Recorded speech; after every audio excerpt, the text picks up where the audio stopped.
جو شخص اپنے آپ کو عالم کہے وہ جاہل ہے۔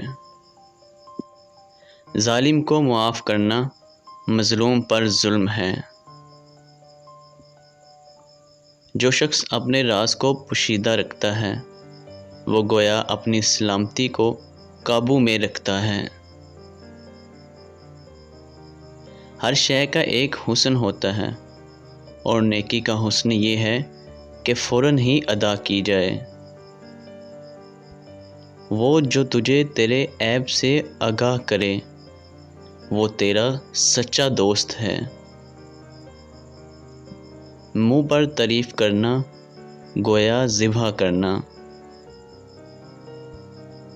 آدمی تین قسم کے ہوتے ہیں: کامل، کاہل، لاشے۔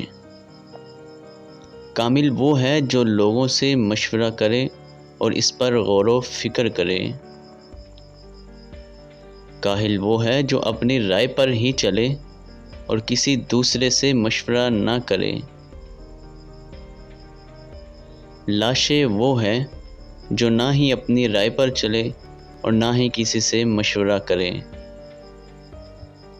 بہت زیادہ ہنسنے سے عمر گھٹتی ہے۔ دنیا تھوڑی لو تاکہ آزادانہ زندگی گزار سکو۔